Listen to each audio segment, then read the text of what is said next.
తిలోత్తమని కలవటానికి వస్తుంది గంటలమ్మ. ఇక గంటలమ్మ రాగానే తిలోత్తమ జరిగిందంతా చెప్పేస్తుంది.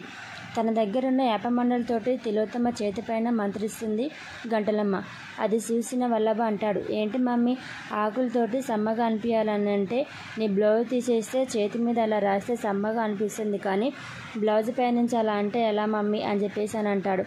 అప్పుడు అంటుంది తిలోత్తమ, అరే నువ్వు నోర్మి, నీకు తెలియదు, గంటలమ్మ తన మంత్రాలతోటి నాకు నయం చేస్తుందిరా అని చెప్పేసి అని అంటుంది. ఓహో అవునా మమ్మీ అని చెప్పేసి అని అంటాడు వల్లభ. ఇక గంటలమ్మ అంటుంది, తిలోత్తమ మీ ఇంట్లో పసిపిల్లలు ఎంతమంది ఉన్నారు అని చెప్పేసి అడుగుతుంది. వెంటనే వల్లభ ఎందుకు అని చెప్పేసి అని అంటాడు. అప్పుడు తిలోత్తమ చెప్తుంది, ఆగురా నువ్వు అని చెప్పేసి, ఇంట్లో గాయత్రి పాప, గానవి పాప, ఉలూజి పాప, హాసిని కొడుకు మొత్తం 4 పిల్లలు ఉన్నారు గంటలమ్మ అని చెప్తుంది. అప్పుడు గంటలమ్మ 4 తాయెత్తులు తీసి తిలోత్తమకి ఇస్తుంది. అప్పుడు వల్లభ అంటాడు, ఏంటి వీటితోటి ఏం చేసుకోవాలి అని చెప్పేసి అని అంటాడు. అప్పుడు గంటలమ్మ చెప్తుంది, ఈ 4 తాయెత్తులు తీసుకొని 4 పిల్లల మెడలో కట్టు. అప్పుడు గాయత్రీదేవి ఆత్మ ఎక్కడున్నా సరే ఏదో ఒక పిల్ల ఒంట్లోకి ప్రవేశిస్తుంది. అప్పుడు మనం ఆ పిల్లని పట్టుకొని విచ్ఛిన్నం చేస్తే గాయత్రీదేవి ఆత్మ శాశ్వతంగా ఇక్కడి నుంచి వెళ్ళిపోతుంది. నీకు ప్రాణగండ నుంచి విముక్తి లభిస్తుంది తిలోత్తమ అని చెప్పేసి చెప్తుంది గంటలమ్మ. ఇక వెంటనే తిలోత్తమకి ఎక్కడ లేని సంతోషం పుట్టుకొచ్చేస్తుంది. ఇక గాయత్రీదేవి ఆత్మ శాశ్వతంగా ఇక్కడి నుంచి వెళ్ళిపోయిందంటే నాకు అడ్డు అదుపు ఏమీ ఉండదు, నేను ప్రాణాలతో హాయిగా ఉండొచ్చు అని చెప్పేసి అనుకుంటుంది తిలోత్తమ. అప్పుడు వల్లభ అంటారు, మీరు తాయెత్తులతోటి బంధించాలి అనుకునేది అక్కడుంది ఎవరో తెలుసా, గాయత్రీదేవి ఆత్మ, లెజెండ్ గాయత్రీదేవి. తనను బంధించాలంటే ఈ తాయెత్తులు వీటి వల్ల ఏమి కాదు అని చెప్పేసి అని అంటాడు.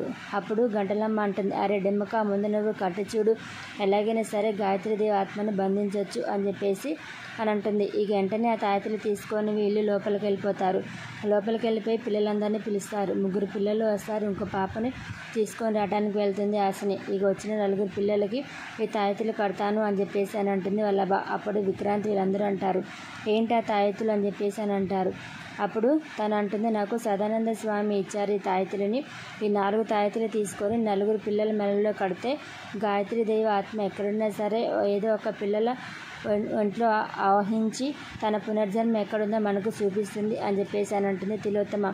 ఇక అది ఇన్న నయని సంతోషంతో బిక్కిరైపోతుంది. ఒక పక్క ఆశ్చర్యంతో చూస్తారు విశాల్, అలాగే హాసిని, పావనమూర్తి. ఎందుకంటే వీళ్ళకి ఆల్రెడీ నిజం తెలుసు, గాయత్రి దేవి అని చెప్పేసి. విశాల్ వద్దు అని చెప్తాడు, కానీ విక్రాంత్ వీళ్ళందరూ అవును బ్రో వద్దని చెప్తున్నాడు కదా, మళ్ళీ ఎందుకు ఈ తాయెత్తులు కట్టడము, వీటి వల్ల పిల్లలకి ఏదైనా అవుతుందేమో అని చెప్పేసి భయపడుతూ ఉంటారు.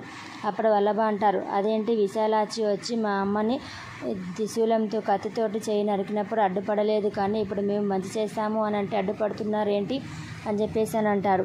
అప్పుడు సుమన అంటుంది, అవును బాబు గారు, వాళ్ళు చేస్తేనేమో ఒప్పు, మనం చేస్తేనే తప్పు అన్నట్టుగా మాట్లాడుతుంది. ఇక నయని అంటుంది, ఇప్పుడు ఇంతకీ తాయెత్తులు కట్టేది ఉందా లేదా అని చెప్పేసి వల్లభ అంటాడు.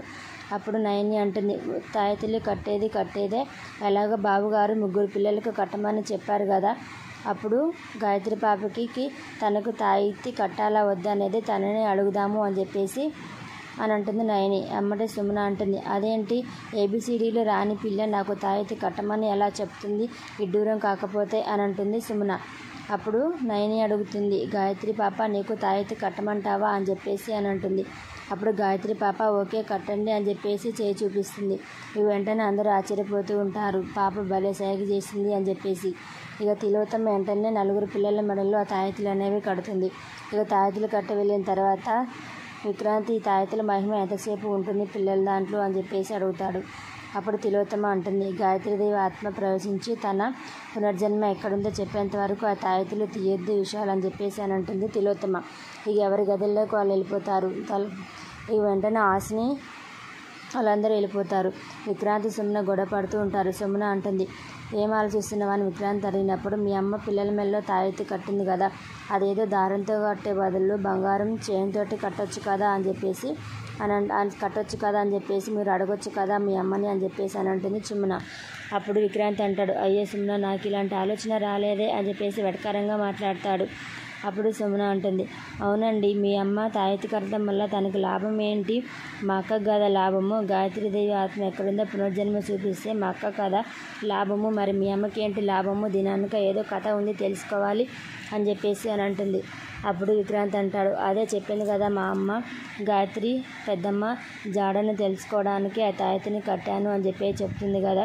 ఒకవేళ ఉలూజీ ఒంట్లోకి ప్రవేశించి పెద్దమ్మ ఆచూకీ చూపించాలి అని అంటే నయని వదిన్ని 10 కోట్లు డిమాండ్ చేయి ఇచ్చేస్తుంది అని చెప్పేసి నవ్వుకుంటూ అడుగుతాడు సరదాగా. అదే అదునుగా పట్టుకున్న సుమన నిజంగానే అవునండి, 20 కోట్లు కాదు 10 కోట్లు కాదు 20 కోట్లు అడుగుతాను నేను. ఉలూజీ గాయత్రి అత్తయ్య ఆచూకీ తెలిపాలి అని అంటే నేను 20 కోట్లు డిమాండ్ చేస్తాను. ఎలాగైనా సరే గాయత్రి అత్తమ్మ ఆత్మ ఉలూజీ ఒంట్లోకి ప్రవేశించాలి అని చెప్పేసి కోరుకుంటుంది సుమన. ఇక పిల్లలందరినీ తీసుకొని వస్తారు హాల్లోకి. ఇక హాల్లోకి తీసుకొని వచ్చి 4 పిల్లల్ని తీసుకొచ్చి 1 2 3 4 అని చెప్పేసి తాయెత్తుని లెక్క పెడుతూ ఉంటారు. పావనమూర్తి అలా లెక్క పెట్టద్దమ్మా పిల్లలను అని చెప్పేసి అని అంటాడు. అప్పుడు హాసిని అంటుంది, నేను పిల్లల్ని లెక్క పెట్టట్లేదు, తాయెత్తుని లెక్క పెడుతున్నాను, 4 తాయెత్తులు. మరి ఈ పిల్లల మెడలో ఉంచాలా తీయాలా అని చెప్పేసి అడుగుతారు. అప్పుడు నయని అంటుంది, ఎందుకు ఉంచండి అని చెప్పేసి అని అంటుంది. అప్పుడు హాసిని అంటుంది, అయినా ఎందుకు చెల్లి తాయెత్తులు ఈ 3 మెడలో తీసేసి ఒక గాయత్రి పాప మెడలో ఉంచితే సరిపోతుంది కదా. గాయత్రీదేవి ఆత్మ ఏదో ఒక పిల్ల ఒంట్లోకి వస్తుంది, అది గాయత్రీదేవే కదా అని చెప్పేసి అని అంటుంది. వెంటనే నయని ఆశ్చర్యపోతుంది. గాయత్రి పాప మెల్లో ఒక్కదాని మెల్లోనే ఎందుకు తాయెత్తులించాలి అక్క, ఎందుకు అలా అంటున్నావు అని చెప్పేసి అని అంటుంది. అసలు నిజము హాసినికి తెలుసు కాబట్టి తను తడబడిపోతూ ఏదో ఒకటి కవర్ చేసి మాట్లాడుతుంది.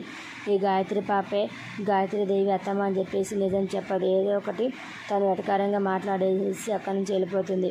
ఇక నెక్స్ట్ ఎపిసోడ్లో మరి ఏం జరగబోతుందనే చూడాలి.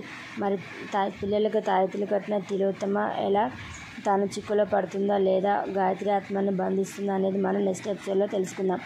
ఓకే ఫ్రెండ్స్, మీకు ఈ వీడియో నచ్చినట్టయితే లైక్ చేయడం మాత్రం మర్చిపోకండి.